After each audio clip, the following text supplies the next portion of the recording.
कहा जाता है अपने आप को बदनसीब या दुर्भाग्यशाली समझना ठीक नहीं है, क्योंकि आप अकेले नहीं हैं जो संघर्ष कर रहे हैं। किसी महान व्यक्ति ने कहा है, वक्त बुरा हो अच्छा हो, वक्त के साथ चलना सीखिए। क्रिकेट में अक्सर देखते होंगे कि जो बल्लेबाज ज्यादा समय पिच पर बिताता है, समय के साथ वो उतना ही अच्छा स्कोर कर पाता है। अगर समय ना बिताए तो वे जल्दी ही आउट होकर पवेलियन चला जाएगा। जिंदगी को भी एक क्रिकेट की नजर से देखा जा सकता है। जिस तरह बल्लेबाज हर समय मौके की तलाश में रहते हैं कि कब एक खराब बॉल आए तो उस पर चौके छक्के लगा दूं, वैसे ही इंसान को भी जिंदगी में हमेशा मौके की तलाश में रहना चाहिए। ये मौका आपको बार बार मिलेगा, बस आपको उसे परखना है। 90% लोगों के जीवन में मौके तो आते हैं, लेकिन वो मिस कर देते हैं और आगे उन्हें पछताना पड़ जाता है कि काश हम ये कर लिए होते तो आज हम ये होते। लेकिन अगर आप उन 10% लोगों में आते हैं जिनके जीवन में मौके ही नहीं आ रहे, कुछ अच्छा ही नहीं हो रहा, तो आप पहले ये कहानी सुने। आगे हम आपकी इस समस्या के बारे में विस्तार से चर्चा करेंगे। एक दिन गौतम बुद्ध अपने शिष्यों के बीच कुछ महत्वपूर्ण विषय पर चर्चा कर रहे थे। तभी बुद्ध जी के समक्ष एक व्यापारी आया। व्यापारी ने बुद्ध जी के सामने अपनी समस्या रखकर उसके समाधान की याचना की। व्यापारी ने बताया कि बीते दिनों उसने व्यापार में खूब कमाई की, बड़े बड़े मकान बनवाए, नौकर चाकर रखे, लेकिन दुर्भाग्य से एक दिन व्यापार में इतना घाटा हुआ कि मैं एक एक पैसे के लिए मोहताज हो गया। और रोते हुए बोला, महाराज मुझे कोई मार्ग बताइए जिससे मुझे शांति मिले। बुद्ध ने पूछा, तुम्हारा सब कुछ चला गया? व्यापारी ने कहा, हाँ महाराज। बुद्ध बोले, तुम्हारा था तो उसे तुम्हारे पास रहना चाहिए था, वह चला कैसे गया? व्यापारी चुप हो गया।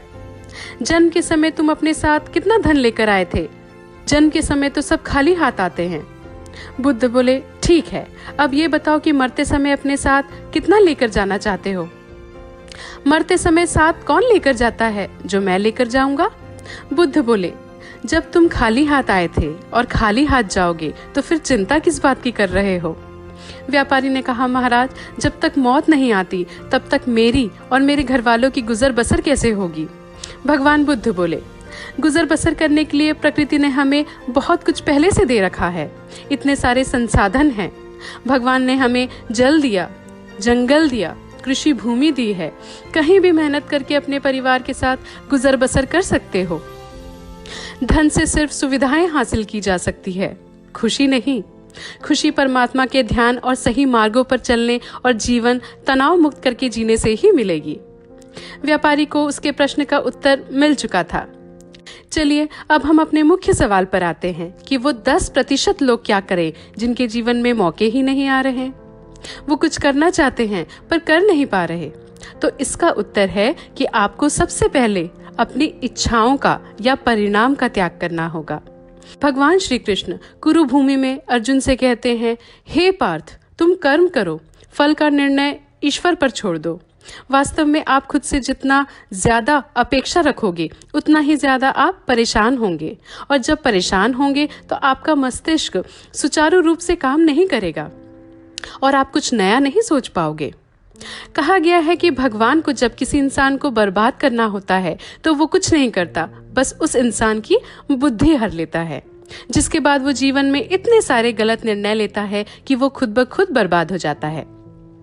इसलिए कभी किसी बात को लेकर परेशान ना हो, गुस्सा ना करें, हमेशा शांत मन से समस्या के समाधान के बारे में सोचें।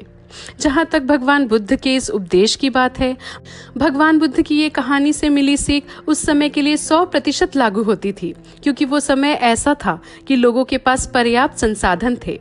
लेकिन आज के समय में संसाधनों का बेहद अभाव है। आज के समय में एजुकेशन महंगा हो चुका है। घर बसाने के लिए जमीन खरीदना है तो वो काफी महंगा हो चुका है। दैनिक जीवन में खर्च काफी बढ़ गए हैं, आवश्यकताएं बढ़ गई हैं, बिजली बिल, मोबाइल बिल भरना पड़ रहा है। लेकिन हम अभी भी भगवान बुद्ध की बातों को अपने जीवन में लागू कर सकते हैं। उनकी इस कहानी से पता चलता है कि हमें जीवन को कम से कम सुविधाओं के साथ जीना चाहिए। कभी भी पैसों को फालतू खर्च के लिए उपयोग नहीं करना चाहिए। अगर हम पैसों का सही उपयोग सीख जाएं, अगर हम न्यूनतम सुविधाओं के साथ जीना शुरू कर दें, तो हम में से ज्यादातर लोगों का बुरा वक्त टल सकता है। जैसे उस व्यापारी को जब व्यापार में मुनाफा हो रहा था तो उसने भोग के लिए आलीशान घर बनवा लिए, भोग के लिए नौकर चाकर रख लिए, जबकि उसे ऐसे समय में चाहिए था कि वो अपने मुनाफे को कम से कम 50% बचत के लिए रख ले। जमीन, सोना आदि की खरीदी करके उसमें पैसे इन्वेस्ट कर देता, ताकि जब हालात बुरे हों तो इस धन से संभाला जा सके। इसलिए जब वक्त अच्छा चल रहा हो तो उसी समय आप बुरे वक्त का भी सोच लें, क्योंकि जिंदगी में बहुत उतार चढ़ाव आती हैं। आपको कई बार बुरे हालातों से निपटने के लिए पैसों की जरूरत होती ही होती है, लेकिन जब वक्त बुरा चल रहा हो तो आपको इस समय में ये सोचते रहना चाहिए कि जीवन में क्या कुछ नया प्रयोग कर सकते हैं ताकि हमारा जीवन स्तर बदले। लेकिन अगर नहीं बदलता है तो भी ज्यादा कुछ परेशान नहीं होना है, बस प्रयास जारी रखना है। किसी महापुरुष ने कहा है कि जीवन संभावनाओं पर काम करता है। आप जीवन में सफलता के लिए जितना ज्यादा संभावना पैदा करेंगे, सफल होने के चांस उतने ही ज्यादा होंगे। मान लीजिए आप कोई जॉब कर रहे हैं जहां आपकी सैलरी 10,000 रुपए है, तो आपको हमेशा इस सैलरी से कुछ बचत करके नया करने की सोचनी चाहिए। आप कुछ बिजनेस खोल सकते हैं, आप कुछ स्किल सीख सकते हैं, या आप कुछ भी ऐसी नई चीज कर सकते हैं जिससे कि आपके ज्यादा सफल होने के चांस बढ़े। लेकिन खुश रहने के लिए हमेशा भगवान बुद्ध की बातों को फॉलो किया जाना चाहिए। हमारे पास कुछ है तब भी ठीक, कुछ नहीं है तब भी ठीक। हम अपनी सुविधाएं कम कर लेंगे लेकिन खुश रहेंगे और प्रयास जारी रखेंगे, क्योंकि खुश रहना ज्यादा महत्वपूर्ण है। आशा करती हूँ कि आपको हमारी ये पेशकश पसंद आई होगी। इसी तरह के बेहतरीन कंटेंट सुनने के लिए बने रहें हमारे साथ। वैदिक एफएम पर मैं हूँ आरजे सुचित्रा।